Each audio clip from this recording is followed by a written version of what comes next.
विधान परिषदेचे आमदार सचिन भाऊ अहिर आहेत। सचिन भाऊ अहिरजी सातत्याने निकृष्ट दर्जाचं जेवण आकाशवाणी आमदारांच्या कॅन्टीनमध्ये भेटत असतं।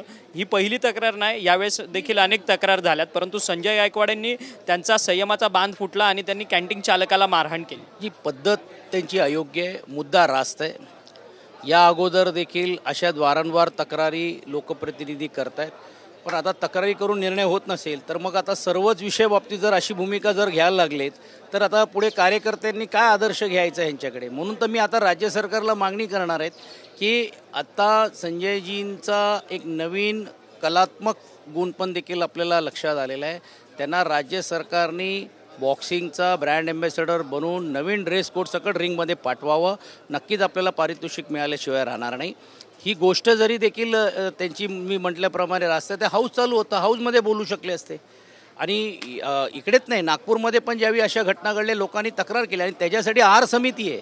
आर समितीमध्ये त्यांचे असलेले लोकप्रतिनिधी असतील किंवा तेही बोलले असते तर देखील त्याची दखल घेतली गेली असती। त्यांचा बांध फुटतो, हा नेहमी फुटतो। परवाच्या दिवशी तर त्यांनी सांगून टाकलं की आता ठाकरे ब्रँडच नाही राहिलेले आहेत, तर माझी त्यांना विनंती राहणार आहे की परत राजीनामा द्या, बाळासाहेब ठाकरेंचा फोटो न लावता निवडणुकीला सामोरे जा, मग समजेल तुम्हाला ब्रँड आहे की नाही। परंतु त्यांनी एक दावा केला आहे की राजन विचार यांनी दिल्लीच्या कॅन्टीनमध्ये सुद्धा अशा पद्धतीने चांगली झाली की आता ते तरी एक मान्य करतायत की मी आता राजन विचाराच्या विचाराने काम करतो, हे तरी त्यांनी जाहीर करावं।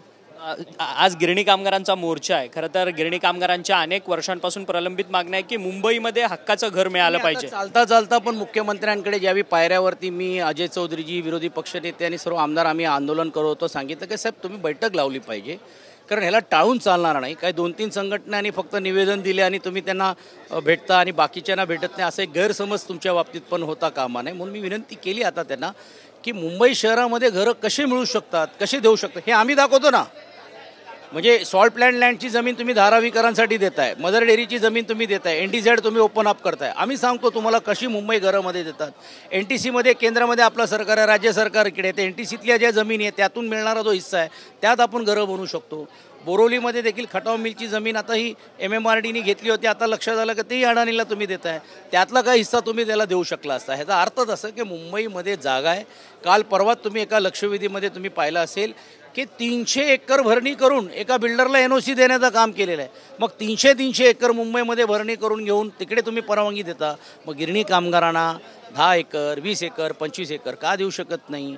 4 FSIमध्ये आम्ही 15,000ची घरं वाढवून दिली, आता तर FSIची पण संख्या 6, 7, 8 झालेली आहे, त्यात पण ती घरं जाऊ शकली असती, पण ती करायची मनस्थिती मानसिकता सरकारची नाही। म्हणून सरकारला जागा करण्यासाठी आज आम्ही सचिन भाऊ, पण ह्याच गिरणी कामगार जो मराठी आहे, सातत्यानं मराठी संस्कृती मराठी भाषा टिकवून ठेवणारा हा गिरणी कामगार, याला बाहेर मुंबईच्या बाहेर फेकण्याचं षडयंत्र भाजप करत आहे। नाही, काय आलंय त्यांना असं वाटतं हा माझा मतदारच नाही आहे। बघा, संयुक्त महाराष्ट्राची चळवळीमध्ये पण देखील बलिदान दिलं आहे, 105 हुतात्मा झाले त्याच्यातले। स्वतंत्र चळवळीसाठी चले जावची घोषणा करत असताना 9 ऑगस्ट क्रांती मैदान दिनमध्ये आजही गिरणी कामगार तिकडे अभिवादन करतो, कारण तो आहुती त्यांनी दिली, बलिदान दिलेलं आहे।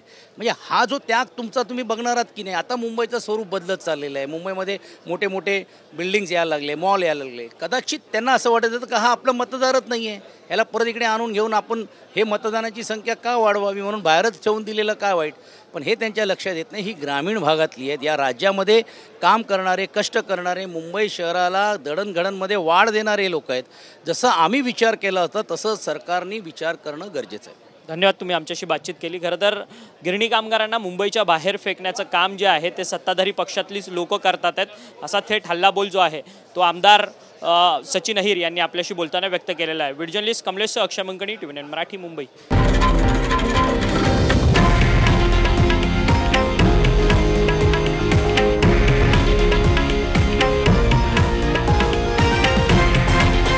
हे आहे देशातील नंबर 1 न्यूज नेटवर्क आणि आपण पाहत आहात TV9 मराठी, एकमेव।